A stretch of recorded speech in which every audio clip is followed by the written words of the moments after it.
ஆண்டவராகிய இயேசு கிறிஸ்து நாமத்தில் உங்கள் யாவருக்கும் என்னுடைய புது வருட வாழ்த்துக்கள். கர்த்தர் உங்களை ஆசீர்வதிப்பாராக.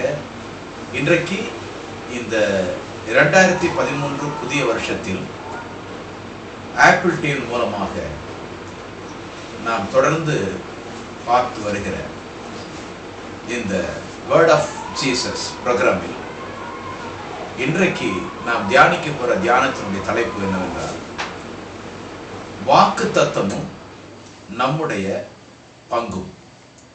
வாக்கு தத்தமும் நம்முடைய பங்கும். ஏன் இந்த தலைப்பு கொடுத்தேன்னா, இந்த புது வருஷத்தில் என்னுடைய சபையும் திருச்சபையும் சேர்த்து எல்லா திருச்சபைகளிலும் புது வருட வாக்கு தத்தம் கொடுப்பது நம்முடைய பழக்கம், நம்முடைய மரபு. அது நமக்கு தெரியும். அப்படி வரும்போது இந்த சூழ்நிலையில ஒரு புது வருஷத்தில் ஒவ்வொரு திருச்சபையிலும் தேவதாசர்கள் கொடுக்கிற வாக்கு தத்தம், அந்த வாக்கு தத்தம் கர்த்தர் நமக்கு கொடுத்து நம்முடைய பங்களிப்பு ஒண்ணுமே இல்லாவிட்டால் அந்த வாக்கு தத்தம் நிறைவேறுமா? இல்லாவிட்டால் கர்த்தருடைய வாக்கு தத்தத்தில் நம்முடைய பங்களிப்பு ஏதாவது இருக்குமா அப்படிங்கிறத குறித்து தான் இன்னைக்கு தியானிக்க போறோம். 1/2 hour தான் இந்த ப்ரோக்ராம்ங்கிறதுனால நேரடியா நான் இந்த தியானத்துக்குள்ள இறங்கிடுறேன். மறுபடியும் சொல்கிறேன், வாக்கு தத்தம் நம்முடைய பங்கும். நான் எடுத்த உடனே உங்களுக்கு புரியதற்காக சொல்லிடுறேன். தேவாதி தேவன் கிறிஸ்தவ விசுவாசிகளுக்கு, திருச்சபைகளுக்கு புது வருடம் ஆரம்பத்தில் தேவன் நமக்கு வாக்கு தத்தம் கொடுக்கிறார். அவர் வாக்கு தத்தத்தில் உண்மை உள்ளவர். அந்த வாக்கு தத்தம் 100க்கு 100 பலிக்கக்கூடியது. ஆனால் நாம் எல்லாம் எப்படி பழக்கப்பட்டிருக்கிறோம், எப்படி நாம் எல்லாம் பழகி வந்திருக்கிறோம் என்றால், தேவன் நமக்கு ஒரு வாக்கு தத்தத்தை கொடுத்தால் அது நம் வாழ்க்கையில் நிறைவேறும் என்று சொல்லி. அப்படி அல்ல. தேவன் உங்களுக்கும் எனக்கும் ஒரு வாக்கு தத்தத்தை கொடுத்தால் அதில் தேவனுடைய பங்கு என்ன? நமக்கு வாக்கு தத்தத்தை கொடுக்கிறார். அதில் நம்முடைய பங்கு இருக்கிறது. அந்த வாக்கு தத்தம் நம்முடைய வாழ்க்கையில் நிறைவேறுவதற்கு தேவன் சில பிரின்சிபல், தேவன் ஒரு கோட்பாட்டை கொடுத்திருக்கிறார். இன்னும் சொல்ல போனா, ஒரு சட்டத்தின் அடிப்படையில் தான் தேவனுடைய வாக்கு தத்தம் விசுவாசிகள் வாழ்க்கையில் நிறைவேறுகிறது. அந்த சட்டம் வேறு ஒன்றும் அல்ல, அந்த பிரமாணம் வேறு ஒன்றும் அல்ல. அதுதான் விசுவாசம். விசுவாச பிரமாணம், விசுவாசம் என்ற விதி, the law of faith இல்லையா? அந்த விசுவாசம் என்ற சட்டம், இந்த விசுவாசம் என்ற சட்டத்தில் தான் தேவன் வாக்கு தத்தம் நிறைவேறக்கூடிய அந்த ப்ராசஸ், அந்த வழிமுறைகளை வைத்திருக்கிறார். எப்படின்னு இப்ப நம்ம சொல்றோம் பாருங்க. வாக்கு தத்தத்தில் நம்முடைய பங்களிப்பு இருக்கிறது. இப்ப நான் சொல்றேன், எபிரேயருக்கு எழுதின நிருபம் 11ஆம் அதிகாரம். பரிசுத்த பவுல் எபிரேய திருச்சபைக்கு எழுதின அந்த எபிரேய நிருபத்தில் 11ஆம் அதிகாரம் 4 வசனத்தை வாசிக்கிறேன். முதல் வசனம், விசுவாசமானது நம்பப்படுகிறவைகளின் உறுதியும் காணப்படாதவைகள் நிச்சயமா இருக்கிறது. 2வது வசனம் 11:2, அதனாலே முன்னோர்கள் நற்சாட்சி பெற்றார்கள். 11:3, விசுவாசத்தினாலே நாம் உலகங்கள் தேவனுடைய வார்த்தையினால் உண்டாக்கப்பட்டதென்றும் இவ்விதமாய் காணப்படுகிறவைகள் தோன்றப்படுகிறவைகளால் உண்டாகவில்லை என்றும் அறிந்திருக்கிறோம். 4, விசுவாசத்தினாலே ஆபேல் காயினுடைய பலியிலும் மேன்மையான பலியை தேவனுக்கு செலுத்தினான். அதனாலே அவன் நீதிமான் என்று சாட்சி பெற்றான். அவனுடைய காணிக்கைகளை குறித்து தேவனே சாட்சி கொடுத்தார். அவன் மரித்தும் இன்னும் பேசுகிறான். எபிரேயர் நிருபம் 11ஆம் அதிகாரம் 1லிருந்து 4 வசனங்கள் வரைக்கும் நான் வாசித்தேன். இந்த 4 வசனத்தில் 4 விதமான ப்ராசஸ், 4 விதமான என்ன சொல்றது, படிநிலைகள் இருக்கிறது. இந்த 4 விதமான படிநிலைகளை நிறைவேறினால்தான், இந்த 4 விதமான படிநிலைகள் நம்முடைய வாழ்க்கையில நிறைவேற்றினால்தான் தேவனுடைய வாக்கு தத்தம் விசுவாசத்தின் மூலமா நமக்கு பலிக்க ஆரம்பிக்கும். இது கிட்டத்தட்ட 1 மணி நேரமோ அல்லது 1 வாரமோ தியானிக்க வேண்டிய ஒரு செய்தியை ஒரு 1/2 மணி நேரத்துக்குள்ள உங்களுக்கு சொல்ல வேண்டிய ஒரு நிர்பந்தம் இருக்கிறதுனால வேகமாக இதுல இறங்கி எவ்வளவு நேரத்துக்குள்ள இது சொல்லி ஆண்டவருடைய பரிசுத்தாவினுடைய துணையில உங்களுக்கு கூடுமான வரைக்கும் விளங்குற மாதிரி ஆவியானவர் கிருபை சொல்ல முடியுமோ அதை நான் சொல்லிடுறேன். நம்பர் 1, முதல்ல பாருங்க, விசுவாசமானது நம்பப்படுகிறவரின் உறுதியும் காணப்படாதவைகளின் நிச்சயமா இருக்கு. அப்ப என்ன அர்த்தம்? நம்ம அநேகர் நினைச்சிட்டு இருக்கோம் விசுவாசமும் ஒண்ணுதான், நம்பிக்கையும் ஒண்ணுதான். நம்பிக்கைன்னா விசுவாசம், விசுவாசம்னா நம்பிக்கை அப்படின்னு பெரும்பாலும் நம்ம அப்படி நினைச்சிட்டு இருக்கிறோம். விசுவாசம் நம்பிக்கை ரெண்டும் ஒண்ணுதாங்க அப்படின்றோம். ரெண்டும் ஒண்ணுதான் அப்படின்னா பவுல் இங்க எப்படி சொல்றாரு? விசுவாசமானதுன்னு சொல்லிட்டு நம்பப்படுகிற உறுதின்றாரு. அப்ப விசுவாசமும் நம்பிக்கையும் ஒண்ணுன்னு நம்ம நினைக்கிற மாதிரி பவுல் நினைச்சிருந்தாருன்னா ஒண்ணு விசுவாசம்னு மட்டும் போட்டிருக்கணும், இல்லாட்டி விசுவாசம் எடுத்து நம்பிக்கைங்கிறது மட்டும் போட்டிருக்கணும். ஆனா அவர் எப்படி போட்டிருக்கார்? விசுவாசமானது நம்பப்படுகிறவரின் உறுதி. இதுல இருந்து என்ன தெரியுது? விசுவாசம் வேற, நம்பிக்கை வேற. ஆக முதலாவது விசுவாசமானது நம்பப்படுகிறவர்களின் உறுதியும் காணப்படாதவர்களுடைய நிச்சயமா இருக்கிறது. இப்ப முதல்ல நம்ம என்ன பண்ணணும்? அந்த இடத்துல பாருங்க, ஹோப் இங்கிலீஷ் பைபிள்ல போட்டிருக்கு. faith is substance of hope for. விசுவாசமானது நம்பப்படுகிறது, நம்பிக்கை. நேரடியாக சொல்லிடுறேன், இந்த புது வருஷத்தில் என்ட்ராகி இருக்கிற நீங்களும் நானும் 2012ஆம் வருஷம் முழுவதும் கடன் பிரச்சனையில் இருந்திருக்கலாம், அல்லது சென்ற வருஷம் முழுவதும் நாம் உடல் பலவீனத்தில் இருந்திருக்கலாம், சென்ற வருஷம் முழுவதும் நம்முடைய வியாபாரம் அவ்வளவு செழிப்பில்லாமல் இருந்திருக்கலாம், சென்ற வருஷம் முழுவதும் நம்முடைய குடும்பத்தில் சமாதானம் இல்லாமல் இருந்திருக்கலாம், சென்ற வருஷம் முழுவதும் நம்முடைய பர்சனல் ஆவிக்குரிய வாழ்க்கையில ஒரு சமாதானமும் ஒரு வெற்றிகரமான வாழ்க்கை இல்லாமல் இருந்திருக்கலாம். சென்ற வருஷ வாழ்க்கையில் நம்முடைய பிள்ளைகள் தலையெடுத்து தலை சிறந்து அவர்கள் இருக்க வேண்டிய சந்தர்ப்பங்கள் தவிர்த்து போயிருக்கலாம். இப்படி பல விஷயத்துல நம்ம இப்படி இருக்கலாம். இப்ப அதே நிலையோடு தான் 2013 என்ட்ரா இருக்கிற அநேக தேவ பிள்ளைகள் மனசுல ஒரு கவலை, ஒரு கஷ்டம் இருக்கும். அது என்ன? இந்த வருஷமாவது இந்த பிரச்சனையிலேருந்து நான் வெளியே வருவேனா? இந்த வருஷமாவது இந்த பிரச்சனையை விட்டு நான் நல்லா இருக்க முடியுமா? கடவுள் அதுக்கு ஏதாச்சும் கிருபை செய்வாரா? இந்த வாக்கு தத்துவம் ஏதாச்சும் பிரயோஜனப்படுமா? நான் ஒரு நேரடி விஷயத்தை சொல்லிடுறேன். முதல்ல நீங்களும் நானும் இந்த விசுவாசமானது நம்பப்படுகிற உறுதியும் காணப்படாத நிச்சயமா இருக்கின்ற முதல்ல நம்ம என்ன பண்ணணும்? நம்பிக்கையை கொண்டு வருவோம். என்ன நம்பிக்கை? நான் இந்த வருடம் இப்படியே என்னுடைய வாழ்க்கையை நடத்த மாட்டேன், என்னுடைய கடன் சூழல்லையே நான் இருக்க மாட்டேன், என் வியாதி பிரச்சனையிலேயே நான் இருக்க மாட்டேன், என்னுடைய பிசினஸ் நொடித்த நிலையிலேயே நான் இருக்க மாட்டேன், என் பிள்ளைகள் ஒன்றும் தலையெடுக்காத நிலையிலேயே இருக்க மாட்டேன். நிச்சயமா நான் நம்புறேன், இந்த வருஷம் என்னுடைய கஷ்டமான சூழ்நிலையை விட்டு வெளியே வந்தே தீருவேன். ஹோப், நம்பிக்கை. ஃபர்ஸ்ட் ஸ்டெப் இந்த எபிரேயர் 11:1 எடுத்த உடனே விசுவாசம் நம்ம குதிக்க முடியாது. முதல்ல எனக்கும் உங்களுக்கு தேவை நம்பிக்கை. பாருங்க, ஒரு சின்ன உதாரணம். நான் இந்த வருஷம் இந்த கடன் சூழல்லையே இருக்க மாட்டேன்னு ஒருத்தர் நம்பிக்கை கொள்றான்னு வச்சுக்கங்களேன். அப்படி நம்பின உடனே அவர் கடன் தொல்லையெல்லாம் போயிருதா? இல்லை, கடன் தொல்லை இருக்குதான் செய்யும், கடன் பிரச்சனை இருக்குதான் செய்யும். ஆனா இவர் என்ன பண்றாரு? இதை விட்டு நான் என்ன பண்ணுவேன்? வெளியே வருவேன்றார். இதை விட்டு வெளியே வருவேன்னு நான் ஆழமா நம்புறேன்னு அவர் சொல்லும்போது உடனே கடன் தொல்லை போறதில்லை, கடன் இருக்கு. ஆனா இந்த கடன் பிரச்சனையிலிருந்து நான் வெளியே வருவேன்னு முதல்ல அவர் நம்பிக்கை இருக்கு பத்தியா? முதல்ல நம்பிக்கை நம்ம கொண்டு வரணும். முதல்ல நம்பிக்கையை கொண்டு வரணும். நான் இதை விட்டு வெளியில வருவேன். இது நம்பர் 1. இந்த நம்பிக்கையை இதை விட்டு வெளியில வருவேங்கிறதுக்கு நான் இன்னொரு வார்த்தை சொல்றேன், உங்களுக்கு வளைக்கணும் பாருங்க. ஒன்றும் இல்லை, நான் இந்த கடன் தொல்லையிலே இருக்க மாட்டேன், அல்லது இந்த வியாதி சூழல்லே இருக்க மாட்டேன், என்னுடைய பிஸ்னஸ் நொடிச்சு போன நிலையிலே இருக்க மாட்டேன், இதை விட்டு வெளியே வருவேன்னு யாராச்சும் ஒரு நம்பிக்கைப்பட்டாங்கன்னா அப்போ ஏன் அப்படி சொல்றாங்கன்னா, இதை விட்டு வேற ஏதோ நினைச்சிருக்காங்க. ஒரு நல்ல ப்ராஸ்பரிட்டியான எதிர்காலத்தை இவங்க நினைச்சுதான் இதை சொல்றாங்க. நான் இப்படி இருக்க மாட்டேன், நான் வெளியில வருவேன், நான் இந்த வருஷம் 2 வீலரில் போய் ரொம்ப கஷ்டமா இருக்கு, என்னுடைய பிஸ்னஸுக்கு ஒரு 4 வீலர் இருந்தால் தான் நல்லா இருக்கும், ஆகவே அது நான் வாங்குறதுக்கு கஷ்டமா இருக்கு, ஆனால் நான் நம்புறேன் நிச்சயமா இந்த வருஷம் ஒரு 4 வீலர் நான் வாங்குவேன். அப்போ அவன் சொல்லும்போது அந்த 4 வீலர் வெஹிக்கிள் அவங்க மனசுல பிக்சரா வருதா இல்லையா? நான் இந்த வியாதியில நான் இருக்க மாட்டேன், நான் நம்புறேன், இதை விட்டு வெளியே வருவேன். அப்போ அவங்க மனசுல ஒரு மைண்ட்ல ஒரு பிக்சர் வருதா இல்லையா? சுகமாகி சுகதேகியே நடக்கிறது போல வருதா இல்லையா? அப்போ ஒவ்வொருத்தரும் ஒவ்வொரு நம்பிக்கை கொள்ளும்போது அவங்களை அறியாமலே ஆட்டோமேட்டிக்கா இன்னர்ல உள்ளான மனுஷன்ல ஒரு பிக்சர் வருது, ஒரு படம் வருது. அந்த படத்தை வச்சுதான் அவங்க என்ன பண்றாங்க?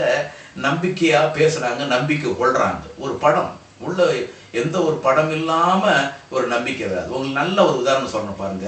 ஆதியாகமத்தின் புஸ்தகம் 15ஆம் அதிகாரம் 5-6 வசனத்துல ஆபிரகாம கர்த்தர் டென்ட்ல இருந்து வெளியே கூப்பிட்டு, ஆபிரகாம் வானத்தை மேல பாரு, இப்பத்தியா இவ்வளவு நட்சத்திரம் இருக்கு பாரு, இந்த நட்சத்திரத்தை போல உன் சந்ததியை நான் பெருக செய்ய பிராமிஸ். அது வாக்கு தத்துவம். நம்ம இந்த ஒவ்வொரு வருஷமும் இந்த புது வருஷம்லாம் வாக்கு தத்துவம் பெற்றோமே, அது மாதிரி ஆபிரகாமுக்கு தேவன் ஒரு வாக்கு தத்துவம் கொடுக்குறார். என்ன வாக்கு தத்துவம்? உன் சந்ததியை வானத்தின் நட்சத்திரத்தை போல பெருக பண்ணுவேன். இது வந்து பிராமிஸ், வாக்கு தத்துவம். இப்பதான் அது விஷயம் வருது. வாக்கு தத்துவமும் நம்முடைய பங்கு. தேவனுடைய பங்கு என்ன? வாக்கு தத்துவம் கொடுத்துட்டாரு. ஆனா அவருக்கு வயசு என்ன அப்போ? கிட்டத்தட்ட இன்னொரு 25 வருஷம் போனாதான் ஈசாக்கு பிறப்பார். அப்போ அந்த சமயத்துல இவர் என்ன பண்றாரு? வானத்தின் நட்சத்திரத்தை போல உன் சந்ததியை பெருக பண்ணுவார். இவர் என்ன பண்ணிருக்கலாம்? டென்ட்டுக்குள்ளேயே அவரை உட்கார வச்சுட்டு இந்த வாக்கு தத்துவத்தை மட்டும் சொல்லிட்டு போயிருக்கலாம். ஆனா தேவன் அப்படி பண்ண பாருங்க. அந்த கூடாரத்தை விட்டு ஆபிரகாமை வெளியே அழைத்து வானத்தை அண்ணாந்து பாருன்னு சொல்றார். பார்த்துட்டு இந்த நட்சத்திரங்களே உன்னால் என்ன கூடுமானால் எண்ணுன்றார். சொல்லிட்டு இவ்வண்ணமாய் உன் சந்ததியை பெருக பண்ணும். இப்ப நான் உங்களை ஒரு கேள்வி கேட்கிறேன். வாக்கு தத்தம் தானே முக்கியம். அதை மட்டும் தேவன் ஆபிரகாம் கொடுத்துட்டு போயிடலாமா? போகக்கூடாதா? போகல. இவர் வெளியில கூப்பிட்டு நட்சத்திரம். அப்ப என்னன்னா, ஆபிரகாம் வானத்தின் நட்சத்திரத்தை போல ஒரு சந்ததியை பெருக பண்ணுவோன்னு வெறுமே வார்த்தையை மட்டும் சொல்லிட்டு நான் போயிட்டேன்னா, நீ 1 வருஷம் 2 வருஷம் நம்புவ, 3 வருஷம் நம்புவ, அப்புறம் 5 வருஷம் 10 வருஷம் குழந்தையே இருக்காது. நீ கண்டிப்பா அதை நம்ப மாட்டேன். என்னடா வந்தாரு சொன்னாரு போனாரு, ஒரு குழந்தையே இல்லாம. அப்போ உனக்கு நம்பிக்கை ஸ்ட்ராங்கா இருக்கணும்னா, நம்பிக்கை வேறு பண்ணணும்னா, வெறுமனே நீ ஒரு கெஸ் பண்ணி மனசுல நினைச்சிட்டு இருக்க கூடாது. ஒரு படம் மனசுல உழுவணும், ஒரு பிக்சர் உன் மனசுல உழுவணும். அப்பதான் அது அந்த பிக்சர் தான் வெளியில தெரியற மாதிரி உனக்கு வரும். ஆகவே நான் உன்னை கூப்பிட்டு என்ன பண்றேன், இந்த நட்சத்திரத்தை ஏன் காமிச்சேன்னா, இந்த நட்சத்திரத்தின் படம் உள்ளத்தின் ஆழத்துல பதிஞ்சிடணும். இந்த நட்சத்திரம் எப்படி செதறி கிடக்கிறது பதிஞ்சிருச்சோ, இவ்வண்ணமாய் உன் சந்ததி பெருகன்னா என் வாக்கு தத்தத்தை நீ ரொம்ப உறுதியா நம்புறதுக்கு ரொம்ப சுலபமா இருக்கும். அப்படி சுலபமா இருக்கிறதுக்கு உள்ள நானே ஒரு படத்தை வச்சிடுறேன்னு வச்சாருன்னா எவ்வளவு ஞானமுள்ள தேவன் பாருங்க. எனக்கு ஒரு ஞாபகம் வருது. அந்த யாக்கோபு மாமனார்கிட்ட ஆடுகளை பெருக வைக்கிறதுக்கு ஒன்று செய்வார். புன்ன மரத்தின் பட்டையை உரிச்சு அதில் புள்ளி புள்ளி புள்ளியா அந்த பட்டையை எடுத்து என்ன பண்ணுவார், தண்ணீர் நிரம்பி இருக்கிற இடத்துல அந்த பட்டையை போட்டுருவாரு. அப்போ ஆடுகள்லாம் தண்ணீர் குடிக்க வந்தப்போ அந்த இடத்துல அந்த ஆடுகள் வந்து என்ன பண்ணும், மேட்டிங் இனமிருத்தி செய்யும். அப்போ எல்லா ஆடும் அந்த உரிக்கப்பட்ட புன்ன மரத்தை பார்த்துக்கிட்டே அதுக்கு வந்து அந்த மேட்டிங்கில் இருக்கிறதுனால பிறக்கிற குட்டியெல்லாம் புள்ளி புள்ளியா வரி வரியா பிறந்துச்சுன்னு ஆதியாகமத்தில் வாசிக்கிறோம். இது எதை குறிக்குதுன்னா, ஒரு மனிதனுடைய ஆழத்துல ஒரு படம் ஃபிக்ஸ் ஆயிடுச்சுன்னா அப்படியே அந்த படத்தின்படியே படம் வந்து மனசுல இருக்குது, வெளியில தெரியல. ஆனா மனசுல இருந்து கண்ணுக்கு தெரியாத படம் பிற்காலத்துல கண்ணுக்கு தெரிகிற விஷயமா மலர்ந்துருது. ஆகவே வாக்கு தத்துவம் என்பது நான் உங்களுக்கு சொல்றேன், கர்த்தர் நீங்கள் என்னவாக இருக்க போகிறீர்கள், கர்த்தர் உங்களை என்னவாக மாற்ற போகிறார் என்ற பெயிண்டிங் பிக்சர் தான் உங்களுக்கு தேவன் கொடுக்கிற வாக்கு தத்துவம். உதாரணமா, நீங்கள் ஆசாரியர்களும் நீங்கள் ராஜாக்களுமா இருக்கிறீர்கள். நீங்க ராஜான்னு சொல்றதுக்கு நீங்க சாதாரண ஆள் இல்லை, நீங்க ஆளுகை செய்யக்கூடிய ராஜாங்கிறதுக்கு ஒரு பெயிண்டிங் பிக்சர் ராஜான்னு உங்களுக்கு சொல்லிடுறார். உன் மனசுல இந்த ராஜான்னு படம் விழ விழ விழ வாழ்க்கை முழுக்க ஆளுகை செய்யறோன்னா வந்துடுற. அப்போ ஒவ்வொரு வாக்கு தத்துவமும் தேவன் உங்களுக்கு கொடுக்கும் பொழுது அது வேறு ஒண்ணும் இல்லை, நீங்க என்னவாக இருக்க போகிறீங்கிற படம். அப்பதான் உங்களுக்கு நம்பிக்கை கொள்ள முடியும். இதை விட்டு வெளியில வருவேன். ஆகவே முதல்ல நம்பிக்கை என்பது உங்கள் உள்ளத்தில் இருக்கிற ஒரு பிக்சர், ஒரு ப்ளூ பிரிண்ட், கட்டடம் கட்டுறதுக்கு முன்னாடி கொடுக்குற ஒரு ப்ளூ பிரிண்ட் மாதிரி. இது நம்பர் 1. அடுத்தது பாருங்க, 3வது வசனம். விசுவாசத்தினாலே நாம் உலகங்கள் தேவனுடைய வார்த்தையினால் உண்டாக்கப்பட்டது என்றும் இவ்விதமாய் காணப்படுகிறவர்கள் தோன்றப்படுவதால் உண்டாகவில்லை என்றும் அறிந்திருக்கிறோம். 3வது பவுல் என்ன சொல்கிறார், தேவன் என்ன பண்ணார், அந்த அண்டசராசரங்களை சிருஷ்டித்தாராம், பூமியை சிருஷ்டித்தாராம், நட்சத்திரத்தை சிருஷ்டித்தார, கிரகங்களை சிருஷ்டித்தார். எப்படி சிருஷ்டித்தார்? அவர் வார்த்தையினால சிருஷ்டித்தான். ஒழுங்கின்மையும் வெறுமையும் இருளா இருந்த பூமியில தேவன் என்ன பண்ணார், உள்ள அவருக்கு ஒரு பிக்சர் இருக்கு. என்ன பிக்சர்? இந்த உலகம் வெளிச்சமாய் வர வேண்டும். அவர் உள்ள இருந்த படத்தை எப்படி அந்த உள்ளே தோன்றப்படாத அந்த படத்தை எப்படி தோன்றப்படுகிற வெளிச்சமாய் கொண்டு வருகிறார்? Through his word. அவர் வார்த்தையின் மூலமாக சொல்லுகிறார். உள்ள இருக்கிற ப்ளூ பிரிண்ட், உள்ள இருக்கிற படத்தை, உள்ள இருக்கிற பிக்சரை இவர் என்ன பண்றார்? அதற்கு ஏற்ற வார்த்தையில வாயில அறிக்கை பண்றார், கன்ஃபர்ம் பண்றார். Let there be light. வெளிச்சம் உண்டாக கடவுள். உடனே பார்க்குற வெளிச்சம் உண்டாயிற்று. ஆகவே முதல்ல நம்பிக்கை, அதாவது பிக்சர். இரண்டாவது உள்ள உங்களுக்கு என்ன பிக்சர், அதாவது இந்த வாக்கு தத்துவம், என்ன வாக்கு தத்துவம் இந்த வருஷம் கொடுக்குறார்களோ அந்த வாக்கு தத்துவத்தின் பங்கு கர்த்தர் கொடுத்துட்டார். இனிமேல் உங்க பங்கு ஆரம்பிக்குது. நீங்க என்ன பண்ணணும்?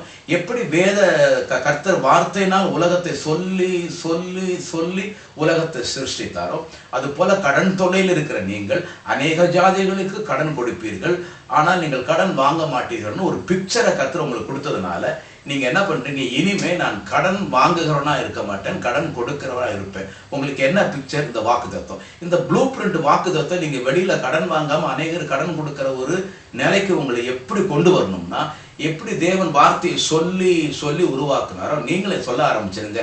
என்னுடைய குறைவுகளெல்லாம் என் கர்த்தர் மகிமையாய் நிறைவாக்குவார். தரித்திரனான என்னை செல்வந்தனாக்கும்படிக்கு தரித்திரனான அவர் என் நிமித்தம் ஏழையானார். நான் அநேக ஜாதிகளுக்கு கடன் நான் கொடுப்பேன், ஆனால் நான் கடன் வாங்க மாட்டேன். இந்த ஃபைனான்சியல் பொருளாதார சம்பந்தப்பட்ட வார்த்தையை உங்க உள்ள இருக்கிற பிக்சருக்கு ஏற்றாறு போல வார்த்தையை நீங்க அறிக்கை பண்ணி எப்படி தேவன் அண்ட சராசரத்தை விசுவாசத்தினால வார்த்தையை சொல்லி சொல்லி சிருஷ்டித்தாரோ உங்க வாக்கு தத்துவத்தை நீங்க என்ன பண்ணணும்? கொடுத்த அந்த 31 ராத்திரியோ அல்லது ஜனவரி 1 அதிகாலையோ நீங்க நிறுத்திடக்கூடாது. அதை நீங்க தொடர்ந்து அந்த வசனத்தை நீங்க என்ன பண்ணணும்? கன்ஃபர்ஸ் பண்ணணும், அறிக்கை பண்ணிட்டே இருக்கணும். அப்ப பாருங்க, முதல்ல நம்பிக்கை பிக்சர், இரண்டாவது அதற்கேற்ற தேவ வார்த்தை வைத்து அறிக்கை செய்து கொண்டே இருப்பது. அதுக்கு அப்புறம் தேர்ட் ஸ்டெப் தான் விசுவாசமானது காணப்படாதவைகளின் நிச்சயம். பாத்தீங்களா? இப்போ மூணாவது தான் எது வருது? விசுவாசம் வருது. எடுத்த உடனே யாரும் பிரதர் நான் விசுவாசிக்கிறேன் பிரதர், நான் விசுவாசத்துல இறங்கிட்டேன் பிரதர், விசுவாசத்துல நான் ஒரு வழி நான் என்னன்னு பார்த்துக்கிறேன் பிரதர், எடுத்த உடனே யாருக்கும் லைட் அதனை ஆன் பண்ணி வருவது போல விசுவாசம் வரும் என்று வேதத்தில் எழுதப்படவே இல்லை. அது ஒரு ப்ராசஸ். முதலாவது நீ நம்பிக்கை கொள், இரண்டாவது உள்ள இருக்கிற அந்த வாக்கு தத்துவ பிரகாரம் நீ வார்த்தையில அறிக்கை பண்ணி கொண்டே நாவில் அறிக்கை. ஆகவே தான் டைம் இல்லை. அது என்ன, ரோமர் 10:10 வாசிக்கிறோம். இந்த வேத வசனம், இந்த வேத வாக்கியம் எனக்கு யாரு கொண்டு வருவா? வானத்துக்கு யார் இறங்கி இயேசு கிறிஸ்துவ கீழே இறங்க வைப்பா? யாரு பாதாளத்தில் இறங்கி எனக்கு இந்த வாக்கு தத்துவத்தை நிறைவேற்றுவா? யாரு கடல் தாண்டி போய் இந்த வாக்கு தத்துவத்தை நிறைவேற்றுவான்னு நீ சொல்லாத. மோசே அப்படிதான் சொல்லியிருக்காரு, அப்படி சொல்லாத. இந்த வாக்கு தத்துவம் உன் இருதயத்திலும் உன் வாய்க்கு சமீபமா இருக்கிறதுன்னு பரிசுத்த பவுல் ரோமர் 10 எழுதிட்டு அப்படியே வரும்போது நீ அறிக்கை செய், கர்த்தராகிய இயேசு கிறிஸ்துவை இருதயத்தில் விசுவாசித்து வாயிலே அறிக்கை செய்தால் ரட்சிக்கப்படுவாய். அப்போ என்ன பண்ணணும்னா, நீங்க இந்த வாக்கு தத்துவத்தை நம்ம பங்கு என்னன்னா அறிக்கை பண்ணிக்கிட்டே இருக்கு. அறிக்கை பண்ண இது நம்முடைய அறிக்கையின் வாயில தேவ வார்த்தை அறிக்கை பண்ண இந்த சத்தமே நம்ம காதுல விழும் பொழுது 10:17 ரோமர் சொல்லுகிறது, விசுவாசம் வரும். எப்படி வரும்? தேவனுடைய வார்த்தையினால் வரும்னு போடல. விசுவாசம் கேள்வியினால் வரும், கேள்வி தேவனுடைய வார்த்தையிலிருந்து வரும். ஆகவே தேவனுடைய வார்த்தையை நீங்க கன்ஃபர்ஸ் பண்ண நீங்க சொல்ல உங்க சத்தமே உங்க காதுல விழுது. அப்போ உங்க காதுல அந்த சத்தம் விழவில்லை, நீங்க சொல்ல அந்த விசுவாசமாகிய வார்த்தை என்ன ஆகுது? உங்க காதுல கேட்டு உங்க ஆவினா இருதயம்னா ஆவி, அதுல உள்ள இறங்கி காலிப்பானை, கால்பானை, அரைப்பானை, முக்காப்பானை, விளிம்பு பொங்கி வழியிறது போல ஒரு கட்டத்தில் விசுவாசம் நிறைஞ்சி ஓவர்ஃப்ளோ ஆகும் பொழுது 4ஆம் வசனத்தில் வாசிக்கிறோம், ஆபேல் விசுவாசத்தினாலே காணிக்கை செலுத்தினான். ஆட்டோமேட்டிக்கா ஒரு லெவல்ல ஃபெய்த் உங்களை நிரப்பின உடனே நீங்க ஆக்ஷன்ல இறங்க ஆரம்பிச்சிருங்க. அப்போ உடனே என்ன ஆகுதுன்னா, விசுவாசத்தினால நீ ஆக்ஷன்ல இறங்கும் பொழுது கிடுன்னு கர்த்தர் என்ன வாக்குத்தம் கொடுத்தாரோ அந்த வாக்கு தத்துவத்தை எல்லாம் நிறைவேற ஆரம்பிக்கிறது. அப்ப பாருங்க, வருஷத்துக்கு ஒரு தடவை காலையில வாக்குத்தம் நம்ம கிடைச்சிருச்சுப்பா அப்படின்னு நம்ம உட்காந்துடக்கூடாது. வாக்கு தத்துவத்தை பெற்றுக்கொண்டினா கர்த்தருடைய பங்கு உனக்கு வாக்குத்தத்தை கொடுத்துட்டாரு. ஆனா உன்னுடைய பங்கு என்ன? அதில் முதலாவது அந்த வாக்கு தத்தத்தை நம்பிக்கணும். நான் இந்த வாக்கு தத்தத்தின்படியே என்னுடைய சூழலை விட்டு வெளியே வருவேன். இந்த வாக்கு தத்தத்தை என் உள்ளத்தில் இருக்கிற படம். 2, எப்படி தேவன் வார்த்தையை சொல்லி சொல்லி காணப்படுகிற உலகத்தை சிருஷ்டித்தாரோ அதுபோல இப்பொழுது வாக்கு தத்தம் எனக்கு காணப்படாமல் இருக்கிறது, ஆனால் காணப்பட வேண்டும் என்றால் நானும் தேவனை போலவே கர்த்தருடைய வார்த்தையை வாக்கு தத்தத்தை சொல்ல சொல்ல சொல்ல சொல்ல சொல்ல எனக்குள் விசுவாசம் இறங்க ஆரம்பிக்கிறது. காணப்படாத அந்த விசுவாசம் இறங்க இறங்க சூழல்ல அதை காண ஆரம்பிச்சது. ஆதியாகமத்துல பாருங்க, வெளிச்சம் இருட்டு தான் இருக்குது. இவர் என்ன பண்றாரு, பிக்சரை சொல்றாரு, வெளிச்சம் உண்டாக கடவுள் வாயில சொல்றார். உடனே பைபிள் அது அப்படியே ஆயிற்று. இவர் என்னென்ன சொல்றாரோ அது அப்படியே ஆயிற்று. அப்போ அப்படியே கண்ணுக்கு தெரியுது, முதல்ல கண்ணுக்கு தெரியாம இருந்துச்சு. ஆகவே தான் இந்த ஜனவரி மாசம் நம்ம இந்த ஆப்பிள் டிவி இந்த ப்ரோக்ராம்ல வாக்கு தத்தமும் நம்முடைய பங்கும் அப்படின்னு பரிசுத்த ஆவியானவர் ஒரு தட்டில் அப்படியே ஆப்பிள வச்சு, வெள்ளி தட்டில் பொற்பழத்தை வச்சு கொடுக்கறது போல வெறும் வாக்கு தத்தத்தை மட்டும் நம்பினால் நமக்கு அது பலிக்க போறது இல்லை. உங்க ஷேர் இருக்கு, உங்க பார்ட்டிசிபேஷன் இருக்கு. அது என்ன? first of all you have the hope. Second, you confess the God's word. Then only fill the divine faith in inner self. இல்லையா? அதுக்கப்புறம் நீங்க என்ன பண்ற, ஆக்ட் பண்ண ஆரம்பிச்சிருங்க. ஆக இந்த 4 ப்ராசஸ் சேர்ந்தது தாங்க விசுவாசம். ஏதோ ஒரு நாள் ஒரு மாசம் அப்படி இல்லை. இது தொடர்ந்து இந்த விசுவாசத்தை நீ நானும் பிழைக்கணும். தொடர்ந்து இந்த விசுவாசனை நீ நானும் வாழணும். இதான் இரட்சகராகி இயேசு கிறிஸ்து சாத்தான் வந்து இந்த கல்லை அப்பமாக்கி சாப்பிடுன்னு சொல்லும்போது அவர் என்ன சொல்றார், விசுவாசத்தினால் நீதிமான் பிழைப்பான், தேவனுடைய வாயிலிருந்து புறப்படுகிற ஒவ்வொரு வார்த்தையினாலும் நீதிமான் விசுவாசத்தினால் பிழைப்பான். அப்ப பாருங்க, தேவனுடைய வாயிலிருந்து புறப்படுகிற வார்த்தையினால் அவன் பிழைப்பான், விசுவாசத்தினால் பிழைப்பான். இன்றைக்கு அநேக விசுவாசிகள் தேவனுடைய பிள்ளைகள் நம்ம என்ன தப்பா நினைச்சிருக்கோம், ஒரு வாக்கு தத்துவம் வந்ததுனாலேயே நமக்கு அவர் என்ன பண்ணுறாரு, கர்த்தர் நிறைவேற்றுவார். நீங்க நல்ல மனசு நெஞ்சு தொட்டு சொல்லி பாருங்க, ஒவ்வொரு வருஷமும் வாக்கு தத்துவம் வாங்குறோம். அந்த வாக்கு தத்துவம் பூர்ணமாக நிறைவேறி நம்ம வந்திருக்கோம்? இல்லவே இல்லை. வாக்கு தத்துவம் ஒரு பக்கம் இருக்கும், கிருபையா கர்த்தர் சில அற்புதம் பண்ணியிருப்பார். நம்ம என்ன பண்றோம், அந்த அற்புதத்தை சாட்சியா சொல்றோம், கர்த்தர் எனக்கு அது கொடுத்தாரு, இது கொடுத்தாரு, இப்படி பண்ணாரு, அப்படி பண்ணாரு. ஆனா உனக்கு கொடுத்த வாக்கு தத்துவம் என்ன ஆச்சு? அப்படியே வாக்கு தத்துவம் பழிச்சாலும் 1-2 பழிக்க கூடாது, பர்ஃபெக்டா கம்ப்ளீட்டா பழிக்கணும். வாழ்க்கையுடைய லெவல் மாறி இருக்கணும். அப்ப ஏன் மாறல? நீங்க என்ன நினைச்சிட்டீங்க, வாக்கு தத்துவம் கொடுத்த உடனே கர்த்தர் அதை என்ன பண்ணிட்டார், செஞ்சிடாருன்னு சொல்லி. இல்ல இல்ல இல்ல.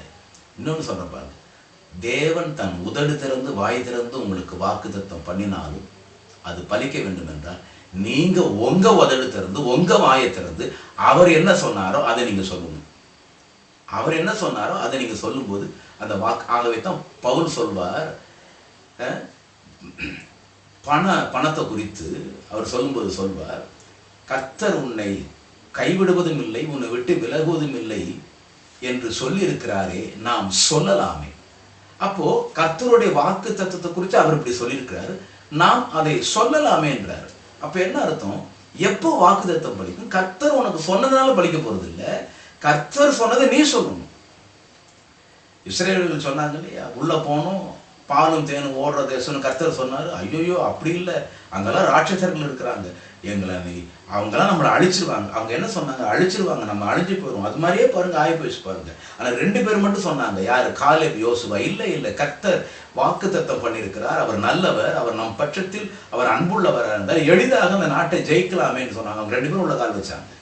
ஆக வாக்கு தத்தம் நமக்கு கொடுப்பதனாலே நிறைவேறுவது அல்ல. வாக்கு தத்தத்தை நீங்கள் என்ன பண்ணணும், விசுவாசத்தில் நீங்க முதலாவது நம்பிக்கை வைத்து அறிக்கை செய்து விசுவாசம், 3வது விசுவாசம் நிரப்பப்பட்டு 4வது நீங்க அந்த கனியை பறித்து நீங்கள் அதை பயன்படுத்தி புசிக்கிறீர்கள்.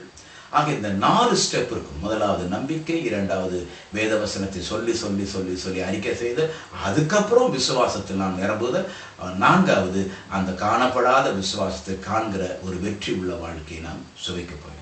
இது நீங்க ஆதி ஆகமத்திலிருந்து வெளிப்படுத்தல் வரைக்கும் நீங்க பார்த்தீங்கன்னா இந்த டைமென்ஷன், இந்த கோணத்திலேயே தான் எல்லா விசுவாச வீரர்கள். நீ ஆபிரகாம் எடுத்துக்கங்க, ஆபிரகாம் பாருங்க, உன் பேரை நான் ஆபிராம்ங்கிறது ஆபிரகாம்னு மாத்துறேன். அப்போ எல்லாரும் அவர் கூப்பிட்டுருப்போம், அநேக ஜாதி தாப்பனே, அநேக ஜாதி தாப்பனே, அநேக ஜாதி தாப்பனே.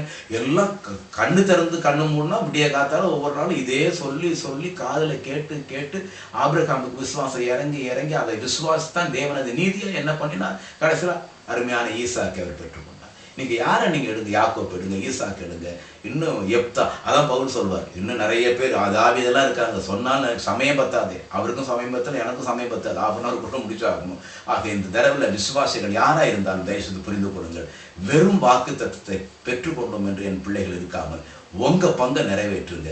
அந்த பங்கை என்ன நான் சொல்லியிருக்கேன், அற்புதமாய் கர்த்தர் உங்களை ஆசீர்வதிப்பார். தைரியமாக இருங்கள், கலங்காதீர்கள், சோர்ந்து போகாது. இந்த ஆண்டு நான் சொல்கிறேன் உங்களுக்கு வெற்றிகரமான ஆண்டு. தேவதாசர்கள், உங்கள் சபையில் இருக்கிற தேவ ஊழியர்கள் ஜெபித்து உங்களிடத்தில் கர்த்தரிடத்தில் வாக்குத்தத்தை வாங்கி கொடுத்து அந்த வாக்குத்தத்தை உங்களுக்கு பெரிய அற்புதத்தை கொண்டு வரும். ஆனால் உங்கள் பங்கை அதில் நிறைவேற்றுங்கள். உங்கள் சபை பெருதி ஆசீர்வாதத்திற்குள் வரட்டும். நான் உங்களுக்காக ஜெபிக்க ஆசைப்படுகிறேன். ஜெபிப்போம். பரிசுத்தமுள்ள நல்ல பிதாவே, இந்த 2013 வருஷம் இந்த ஜனவரி மாதம் இந்த முதல் ப்ரோக்ராமில் ஆண்டவரே, நான் ஜீவனுள்ள தேவனுடைய வார்த்தை வாக்கு தத்தமும் நம்முடைய பங்கும் என்பதை குறித்து நீர் சொல்ல என் அன்பு தேவ பிள்ளைகளுக்கு நான் சொல்லியிருக்கிறேன். தேவனுடைய வாக்கு தத்தம் என்ன சொல்லியிருக்கிறதோ அந்த பங்கை கர்த்தர் நிறைவேற்றியதற்காக ஸ்தோத்திரம். இனிமேல் எங்களுடைய பங்கு ஆண்டவரே, அந்த வாக்கு தத்துவத்தை வாசித்து கர்த்தருக்கு எனக்கு வாக்கு பண்ணியிருக்கிற நாங்கள் இப்படியே வாழ மாட்டோம், இதை விட்டு வெளியே வருவோம் என்று நாங்கள் முதலாவது நம்பும்படியாய், இரண்டாவது நாங்கள் கர்த்தருடைய வார்த்தையை அந்த நம்பிக்கைக்கு ஏற்றார் பிரகாரம் சொல்லி சொல்லி வசனத்தை அறிக்கை செய்து எங்கள் நாவில் அறிக்கை செய்ய வேத விசுவாசம் எங்கள் உள்ளத்தில் இறங்கி விசுவாசத்தின் நிறைவினால் நாங்கள் காரியங்களை நடப்பித்து ராஜ்யங்களை நாங்கள் கட்டி சிங்கங்களின் வாய்களை கட்டி ஆண்டவரை நாங்கள் பெருத்த அற்புத அடையாளங்களை தமிழ்நாட்டில் இந்தியாவில் செய்து கிறிஸ்துவுக்காக ஒரு பெரிய சேனையாய் எழும்ப பிள்ளைகள் கடன் தொல்லைகள், வியாதிகள், வேலை கிடைக்காத தன்மை, திருமண காரியம் எல்லாம் இந்த வருஷம் கூட இல்லை, 1-2 மாதங்களுக்குள் பெருத்த ஆசீர்வாதத்தின் மழை என் பிள்ளைகளுக்கு ஊற்ற போவதற்காக ஸ்தோத்திரம். வழிநடத்தும், உறுதிப்படுத்தும். எங்கள் திருச்சியில் இருக்கிற அத்தனை திருச்சபைகளில் ஆசிரியர்கள், அத்தனை திருச்சபை தேவதாசிரியர்களை வல்லமையை பயன்படுத்தும். எங்கள் மந்தைகள் பெருகட்டும். இயேசு கிறிஸ்து மூலம் ஜெபிக்கிறோம், ஆசீர்வாதங்கள் எடுத்துக்கொள்கிறோம் நல்ல பிதா. ஆமீன், ஆமீன், ஆமீன். மறுபடியும் அடுத்த ப்ரோக்ராம் சந்திக்கிற வரைக்கும் இந்த புது வருட ஆசீர்வாத வாக்கு தத்துவம் உங்களோடு இருந்து உங்கள் வழி நடத்தும். ஆமீன். God bless you.